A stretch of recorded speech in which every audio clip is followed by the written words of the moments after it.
क्या आप जानते हैं कि दुनिया का एक ऐसा देश है जो बाहर से बेहद अमीर, स्थिर और पूरी तरह डेवलप्ड दिखता है, लेकिन अंदर ही अंदर उसकी अर्थव्यवस्था धीरे धीरे कमजोर होती जा रही है? हम बात कर रहे हैं ऑस्ट्रेलिया की। एक ऐसा देश जिसे लोग सुरक्षित भविष्य, ऊंचे जीवन स्तर और मजबूत सिस्टम की मिसाल मानते हैं।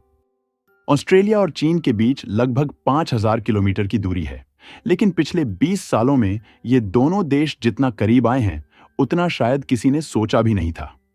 हर साल ऑस्ट्रेलिया करीब 200 अरब डॉलर का सामान चीन को निर्यात करता है। वहीं पिछले 2 दशकों में 12 लाख से ज्यादा चीनी नागरिक ऑस्ट्रेलिया आए, पढ़ाई, बिजनेस और परमानेंट सेटलमेंट के लिए। ऊपर से देखने पर यह रिश्ता दोनों देशों के लिए फायदेमंद लगता है। नौकरियां बनी, पैसा आया, जीडीपी बढ़ा और अर्थव्यवस्था में तेजी दिखी। लेकिन इस चमक के पीछे एक ऐसी सच्चाई छिपी है जो धीरे धीरे ऑस्ट्रेलिया को कमजोर कर रही है। असल में चीन के साथ यह साझेदारी, जो कभी ऑस्ट्रेलिया के लिए सुनहरा मौका थी, आज उसकी सबसे बड़ी कमजोरी बन चुकी है। इसका असर शिक्षा से लेकर हाउसिंग तक और बंदरगाहों से लेकर ऊर्जा कंपनियों तक हर क्षेत्र में साफ दिखाई देता है।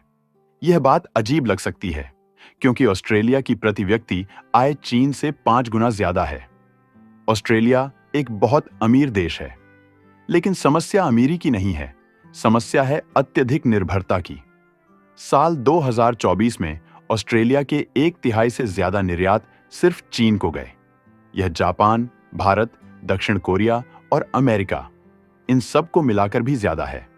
पूरे देश में लाखों नौकरियां और कई बड़ी इंडस्ट्रीज सीधे चीन पर टिकी हुई हैं। ऑस्ट्रेलिया की यूनिवर्सिटियां भी चीनी छात्रों पर भारी रूप से निर्भर हो चुकी हैं। बड़े शहरों में प्रॉपर्टी मार्केट पर बाहरी निवेश का दबाव लगातार बढ़ रहा है। लेकिन यह तो सिर्फ शुरुआत है। आज ऑस्ट्रेलिया के महत्वपूर्ण बंदरगाह, खदानें, कृषि भूमि, जल संसाधन, ऊर्जा कंपनियां और यहां तक कि सरकारी सहायता से चलने वाले स्कूल भी चीनी हितों से जुड़े हुए हैं। यह केवल आर्थिक जोखिम नहीं है, बल्कि प्रभाव और दबाव बनाने का एक जरिया भी है। अब सवाल और भी ज्यादा खतरनाक, गहरा और निर्णायक हो जाता है। यह सब हुआ कैसे? और क्या ऑस्ट्रेलिया अब भी इस आर्थिक जाल, निर्भरता के चक्र और एक तरफा रिश्ते से खुद को बचा सकता है, या बहुत देर हो चुकी है? इस पूरी कहानी की जड़ें समझने के लिए हमें करीब साल 2000 के दौर में लौटना होगा, जब दुनिया चुपचाप बदल रही थी और एशिया के नक्शे पर एक नई ताकत आकार ले रही थी। उस समय चीन एक ऐतिहासिक मोड़ पर खड़ा था। दशकों से चली आ रही कठोर कम्युनिस्ट नीतियां धीरे धीरे पीछे हट रही थीं। सरकार ने विदेशी निवेश के दरवाजे खोले, निजी कारोबार को खुली छूट दी और चीन खुद को वैश्विक व्यापार की मुख्यधारा में धकेलने लगा। नतीजा चौंकाने वाला था। कुछ ही सालों में चीन एक गरीब और संघर्षरत विकासशील देश से निकलकर दुनिया की दूसरी सबसे बड़ी अर्थव्यवस्था बन गया। यह बदलाव तेज था, आक्रामक था और पूरी दुनिया को हिला देने वाला था। लेकिन इस तेज रफ्तार विकास के पीछे एक भारी कीमत छुपी थी: कच्चे संसाधनों की बेकाबू भूख। चीन को स्टील चाहिए था, बेहिसाब स्टील। उसे कोयला चाहिए था, लगातार और सस्ते दाम पर। उसे प्राकृतिक गैस चाहिए थी, ताकि ऊंची ऊंची इमारतें खड़ी हो सकें, विशाल पुल बन सकें, बिजली घर चल सकें और फैक्ट्रियों की मशीनें दिन रात गरजती रहें। लेकिन सच्चाई यह थी कि चीन के पास इन संसाधनों की पर्याप्त घरेलू आपूर्ति नहीं थी। यही कमी उसके लिए सबसे बड़ी कमजोरी बन गई। और यहीं से ऑस्ट्रेलिया की शांत लेकिन निर्णायक एंट्री होती है। ऑस्ट्रेलिया पहले से ही खनन और संसाधन निर्यात का एक मजबूत खिलाड़ी था।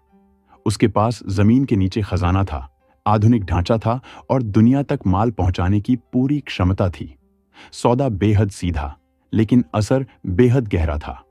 ऑस्ट्रेलिया जमीन से खनिज निकालेगा, चीन उन्हें खरीदेगा और बदले में अरबों डॉलर ऑस्ट्रेलिया की अर्थव्यवस्था में बहेंगे। नतीजा एक जबरदस्त आर्थिक उछाल के रूप में सामने आया। ऑस्ट्रेलिया की प्रति व्यक्ति आय तेजी से बढ़ी, देश में पैसा आया, निवेश बढ़ा और खनन सेक्टर ने रफ्तार पकड़ ली। पर्थ और ब्रिस्बेन जैसे शहर अचानक खनन उद्योग के पावर हाउस बन गए। नई नई कंपनियां उभरीं, पुराने उद्योग फले फूले और हजारों नहीं बल्कि लाखों नौकरियां पैदा हुईं, सीधे खदानों में भी और ट्रांसपोर्ट, निर्माण, सेवाओं जैसे सहायक उद्योगों के जरिए भी। यह रिश्ता सिर्फ व्यापार तक सीमित नहीं रहा, बल्कि धीरे धीरे ऑस्ट्रेलिया की आर्थिक रीढ़ बनता चला गया। समय के साथ यह निर्भरता और गहरी और ज्यादा खतरनाक होती चली गई।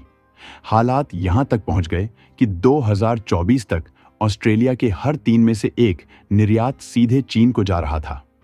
यानी एक झटके, एक फैसले या एक टकराव से पूरी ऑस्ट्रेलियाई अर्थव्यवस्था हिल सकती थी। और यही है इस कहानी का सबसे बड़ा, सबसे डरावना सच।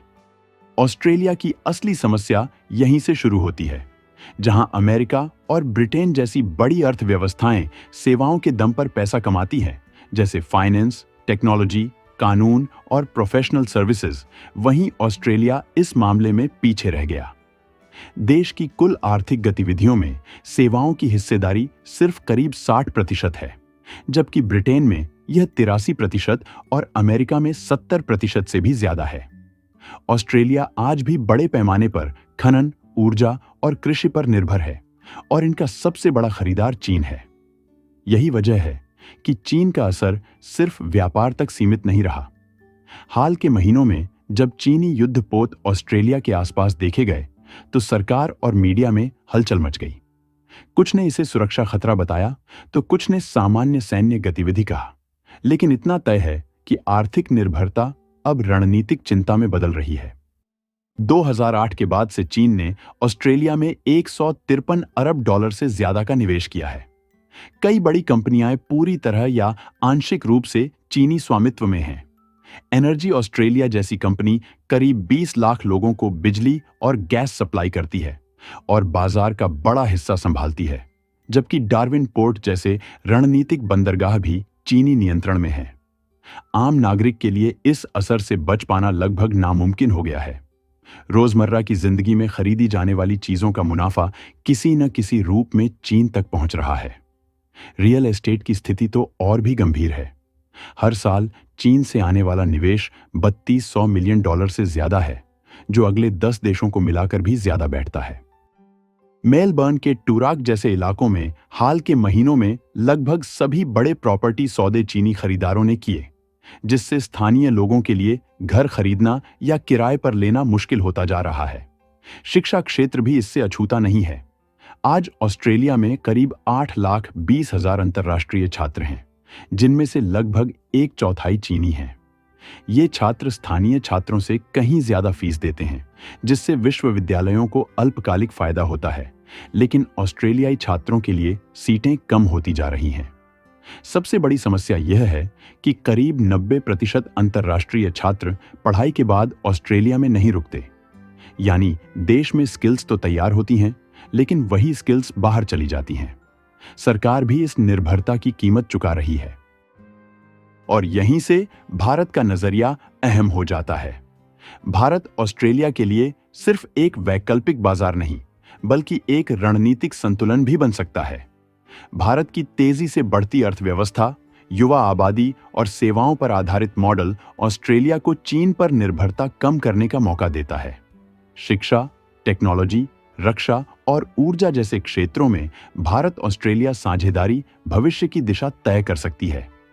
लेकिन असली सवाल यही है, क्या ऑस्ट्रेलियाई सरकार समय रहते यह मोड़ ले पाएगी या फिर पिछले 20 सालों की तरह उसी रास्ते पर चलती रहेगी? इसका जवाब ही तय करेगा कि ऑस्ट्रेलिया इस निर्भरता से बाहर निकल पाएगा या इसकी कीमत और चुकाता रहेगा।